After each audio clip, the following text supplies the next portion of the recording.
محمد معاویہ صاحب نے پوچھا ہے جی اسلامک بینک اور کنونشنل بینکوں میں فرق کیا ہے؟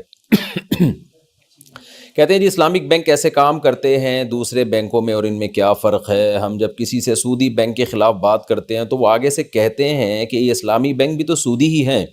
اس بارے میں رہنمائی فرما دیں محمد معاویہ صاحب۔ جناب محمد معاویہ صاحب ایسا نہیں ہے، بہت فرق ہے۔ میں نے 1 سال بینکوں میں جا کے خود جامعۃ الرشید کی طرف سے میری تشکیل ہوئی تھی، خود ہم نے پڑھا ہے سسٹم کو بہت اچھی طریقے سے۔ بہت فرق ہے اسلامک بینکوں میں اور کنونشنل بینکوں میں، پوری ایک ایک چیز کا فرق بتانے میں تو بہت ٹائم لگے گا۔ بیسک فرق یہ ہے کہ اسلامک بینک لون دیتا ہی نہیں ہے آپ کو، وہ اس کو لون سے تعبیر تو کرتا ہے لیکن لون دیتا ہی نہیں ہے، تو لون ہی پہ تو آگے زیادہ تر سود کے لین دین شروع ہوتا ہے۔ آپ اسلامک بینک کے پاس جائیں گے نا، مجھے قرضہ چاہیے، تو بینک آپ سے پوچھے گا کرنا کیا ہے، تو آپ بتائیں گے میں نے گاڑی خریدنی ہے، میں نے گھر بنانا ہے، میں نے فیکٹری کے لیے مال خریدنا ہے، تو بینک ان تمام چیزوں میں کہتا ہے ہم آپ کو خرید کے ہم کیش پہ اٹھائیں گے، قسطوں پہ مہنگا کر کے بیچ دیں گے آپ کو۔ تو اس طرح سے ہوتا ہے، پھر وہ آپ ہی کو وکیل بنا دیتا ہے اپنی طرف سے کہ آپ پہلے بینک کے لیے خریدیں، پھر بینک جب آپ کے قبضے میں آئے گا تو پھر بینک آپ کو بیچے گا۔ یہ میں نے خلاصہ آپ کے سامنے پیش کیا ہے،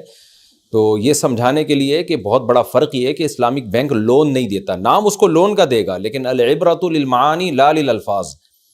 شریعت میں دیکھا جاتا ہے کہ لفظ، یہ نہیں دیکھا جاتا کہ لفظ کیا استعمال کیا جا رہا ہے، یہ دیکھا جاتا ہے کہ حقیقت میں کیا ہو رہا ہے۔ اس کی مثال ایسے ہے جیسے میں آپ کو اپنا موبائل بیچوں 1 لاکھ کا، اور میں کہوں کہ یہ میں نے 1 لاکھ کا خریدا ہے اور اس میں موبائل کو میں آپ کو بیچ کے 2 لاکھ اس میں 2,000 اس میں سود لوں گا، تو نام تو آپ اس کو سود دے رہے ہیں لیکن حقیقت میں یہ پروفٹ ہے، کیونکہ 1 لاکھ کی چیز آپ 1,02,000 میں بیچ رہے ہیں۔ تو اب اس کو اس بیس پہ سود نہیں کہا جائے گا کہ اس کے لیے ورڈ سود کا استعمال ہو رہا ہے، بھائی الفاظ نہیں دیکھے جاتے، حقیقت میں کیا ہو رہا ہے یہ دیکھا جائے گا۔ اور اس کے برعکس اگر کوئی سود کو خرید و فروخت کا نام دے دے تو وہ جائز نہیں ہوگا۔ مثال کے طور پر میں 1 لاکھ کا موبائل بیچنے کے بجائے میں سیدھا آپ کو 1 لاکھ کیش دے رہا ہوں، اور میں کہہ رہا ہوں اس پہ میں آپ سے 1 مہینے بعد 1,02,000 واپس لوں گا، اور یہ 2,000 میرا پروفٹ ہوگا، حلال پروفٹ، سود نہیں ہے یہ،